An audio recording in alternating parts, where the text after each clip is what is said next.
Aí tem essa conversa, né? O governo está pressionando, tal. Que pressão? Está fazendo o que tem de ser feito, até porque não é anistia, safadeza. E o ex-presidente Michel Temer resolveu fazer algumas considerações a respeito, falou de anistia, falou do Alexandre. Vamos ver, o que a gente tem aí primeiro? A pressão do governo, vai.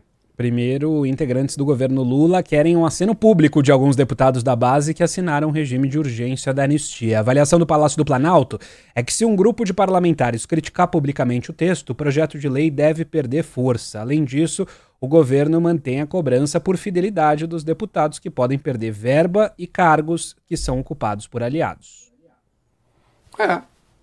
Na presidencialismo de coalizão, ultimamente o presidencialismo de coalizão virou presidencialismo de colisão, se me permitem. Né? O trocadilho que sempre carrega algo de infame, mas... Né? Não é surpresa que haja parlamentares de PP, de republicanos, votando na anistia. Afinal de contas, Arthur, olha bem, eles apoiaram quem em 2022? O Lula ou o Bolsonaro? Apoiaram o Bolsonaro, né? Não foi? Sim. Foi. O Lula conseguiu o quase milagre de organizar uma base, pelo menos para votar questões estruturais. As teses mais progressistas, vocês veem, essas não passam. Porque é um Congresso conservador, é um Congresso reacionário. Continuará a ser. Não será muito melhor aquele eleito em 2026. Pode até ser pior. Então é claro que você vai ter isso. Daí a importância de você ter um judiciário independente que possa controlar as tentações autoritárias. Porque há muitas. O autoritarismo no Brasil ele é tão fácil. É tão fácil. Nós vamos ver. O Tarcísio não foi, vamos ver ainda hoje, o Tarcísio não foi num palanque tratar os golpistas como coitadinhos? Quando a polícia dele teve que reagir a uma manifestação dos moradores de uma favela aqui no centro de São Paulo, eles ganharam o quê? Bomba e bala de borracha. Não é, Tarcísio? Invadir o Supremo pode. Agora invadir uma avenida é bomba e bala de borracha. O autoritarismo é fácil. Conta com o apoio, inclusive, de uma parcela importante da população. O ódio ao pobre é o ódio mais comum que tem. Vocês querem saber? O ódio ao pobre, Arthur, eu ousaria dizer que às vezes ele é até mais presente do que o ódio ao racismo. Do que o ódio ao racismo, uma manifestação racista. Que também é muito forte. Mas o desprezo ao pobre... Né? Eu, que branco desse jeito, e portanto não tenho o estereótipo social aqui no Brasil da pessoa discriminada, que geralmente é negra, mas eu já fui muito pobre. Não estou fazendo proselitismo de nada. Não precisa ter pena de mim, porque não é o caso. Eu sempre soube me defender muito bem. Mas eu sei qual é o olhar. Já contei uma história uma vez com uma senhora. Para cá, de que a minha mãe era empregada.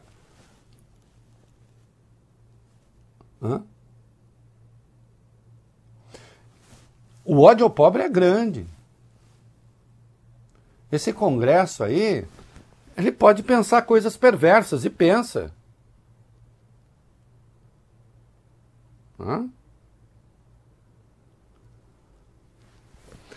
E aí as nossas elites são muito rápidas. O que é salário mínimo? Congela. Não sei o que? Corta. Ah, pá. Já cortar benefícios para tubarão é mais difícil. É fato isso. Fatos espelhados nos números do orçamento, por exemplo. Hã? Nós chegamos lá ainda. O Temer falou sobre Alexandre de Moraes, vai. Reinaldo, ex-presidente Michel Temer afirmou que é legítima a discussão sobre a anistia, mas defendeu que a melhor saída é o próprio STF reduzir as penas dos condenados. Em entrevista ao Globo, publicada nesta quarta, ele disse que a votação do texto pode criar uma crise institucional. Ele falou o seguinte: o Congresso tem o direito de editar uma lei referente à anistia, não se pode negar isso, mas talvez para não criar nenhum mal-estar com o STF, o melhor seria que o próprio STF fizesse uma nova dosagem das penas, foi o que afirmou Michel Temer. Na avaliação do ex-presidente, o melhor cenário seria uma mediação da corte.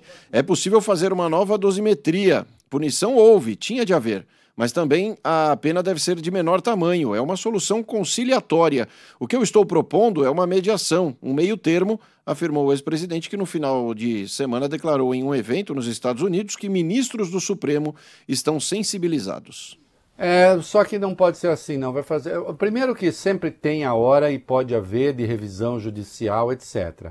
Agora, ficar revendo pena só porque tem gente protestando, com a devida vênia ao professor de direito constitucional, a minha resposta é não. Essa tem que ser uma solução, eu tratei disso ontem aqui, encaminhada com o Congresso. Votem um texto. Votem um texto que seja constitucional, que seja legal, com causas de redução de pena, e a lei penal pode retroagir para beneficiar, e causas de elevação para os canalhas que são mandantes desses crimes.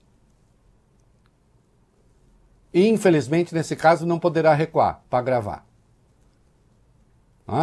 Tudo dentro da Constituição. Tá certo? Eu já disse, eu acho que isso é possível, é um caminho que pode ser trilhado, embora eu, por mim, não mude nada. Porque é uma mentira básica nesse negócio. A falsa questão, e isso é número, e número nesse caso é argumento, mais de 75% não vão passar nada. Mais de 50% acordo judicial. Mais de 25% com penas inferiores a 1 ano. Parem de mentir. Ou então diga, não é isso. Você está errado. Onde? Em que? Hein? E o Temer falou mais, vai. Ainda na entrevista ao Globo, o ex-presidente destacou o perfil de Alexandre de Moraes, que foi ministro da Justiça no governo Temer e por quem foi indicado ao Supremo. Michel Temer classificou da seguinte forma: Moraes é um ministro moderado, sensível e que sabe o que fazer. Não é um sujeito cheio de rancores. O ex-presidente elogiou também as decisões de Moraes que colocaram em prisão domiciliar investigados pela tentativa de golpe. Disse, o Alexandre prestou serviço extraordinário. Se não fosse ele, não teria eleições no Brasil. Ele já liberou muita gente para prisão domiciliar, o que já é um sinal. Ele cumprirá um papel de pacificação. Bom, quanto à questão de se não fosse ele, não teria havido eleições, não sei se só ele, mas se não fossem uns 3, 4 ministros ali, e eles, certa e indubitavelmente, não teria havido eleição no Brasil. E se não teria havido eleição no Brasil, teria havido golpe. Ou teria havido eleição com mortes. E aí vem esse lixo dessa gente falar em anistia. Eu discordo de uma coisa aqui, o presidente diz, o Congresso, sim, claro, é uma atribuição do uma atribuição, é uma das prerrogativas do Congresso votar anistia. Mas a anistia tem um ethos, tem uma razão de ser, tem uma essência, que não é revisar o que o Supremo faz. E, portanto, se essa anistia fosse votada, fosse aprovada, ela seria declarada inconstitucional. E é claro que haveria crise. É claro que haveria crise. Mas e se o Supremo aceita? Aí a crise é maior. Aí, voglio bene, como disse certo poeta, Caolho, que teve uma vida muito venturosa. Momento cultural. Foi degradado, coitado, né? Camões. O dano seria ainda maior do que o perigo.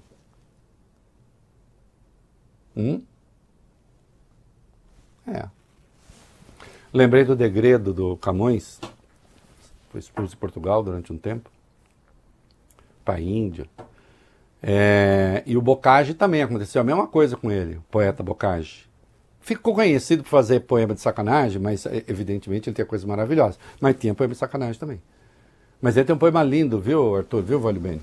Que ele compara o destino dele ao de Camões. E ele fala, a gente teve o mesmo destino, né?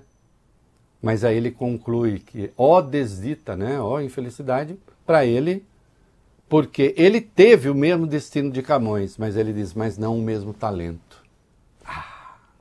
Né? Coisa linda de soneto.